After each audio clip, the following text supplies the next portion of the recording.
है पुत्रदा एकादशी।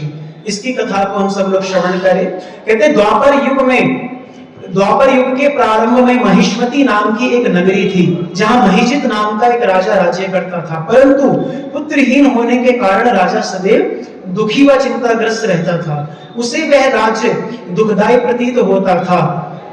पुत्र प्राप्ति के लिए राजा ने अनेक उपाय किए, परंतु उस राजा को कोई पुत्र की प्राप्ति नहीं हुई। वृद्धावस्था को आता देख राजा ने अपनी प्रजा के प्रतिनिधियों को बुला करके कहा कि प्रियजनों, मैंने इस जन्म में ना तो कोई पाप किया, ना ही मेरे खजाने में अन्याय से उपार्जित किया हुआ धन है। मैंने ना तो कभी देवी देवताओं तथा ब्राह्मणों का धन छीना और ना ही किसी दूसरे की धरोहर ली। मेरी प्रजा में महाराज सब कुछ अच्छा है, लेकिन इसके बाद भी मेरे घर में कोई पुत्र क्यों नहीं है, इसका कारण बताओ।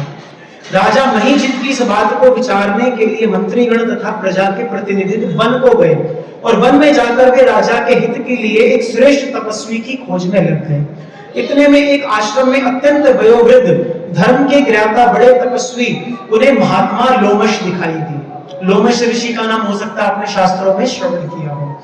तब सबने जाकर ऋषि को प्रणाम किया, उनके सामने बैठ गए और जाकर के उनसे महाराज सब कुछ बताया कि हमारा राजा सब कुछ पुण्य काम करता है, लेकिन इसके बाद भी वे अत्यंत दुखी है। आप कृपा करके कोई ऐसा उपाय बताएं जिससे उसे पुत्र रत्न की प्राप्ति हो। उनकी बात सुनकर लोमश ऋषि ने थोड़ी देर के लिए अपने नेत्र बंद किए और राजा के पूर्व जन्म का वृत्तांत जानकर कहने लगे, सुनो प्रजाजनों, आपका राजा पूर्व जन्म में एक निर्धन वैश्य था। निर्धन होने के कारण इसने अनेक बुरे कर्म किए।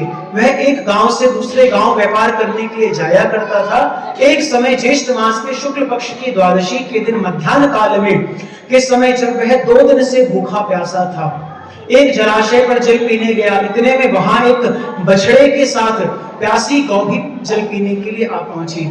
इतने में वहां कहते हैं राजा ने उस प्यासी गौ को जल पीने से हटाकर स्वयं जल पीने लगा।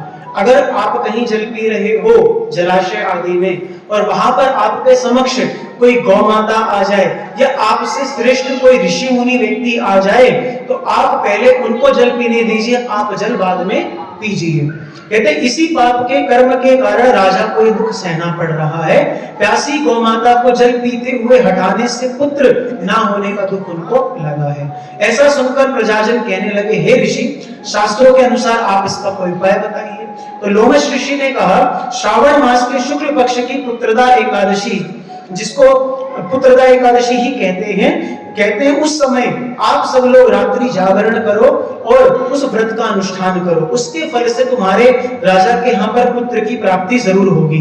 कहते लोमश ऋषि के वचनों को सुनकर श्रावण शुक्ल एकादशी पे उन्होंने नियम पूर्वक उस व्रत को किया, द्वादशी को पारायण किया और उसके फलस्वरूप उसके पुण्य प्रभाव से कुछ समय पश्चात रानी ने गर्भ धारण किया और प्रसव काल समाप्त होने पर उन्हें एक बड़ा तेजस्वी पुत्र प्राप्त हुआ। श्री वृंदावन बिहारी लाल की। तो इसका नाम क्या? श्री पुत्रदा एकादशी की जय।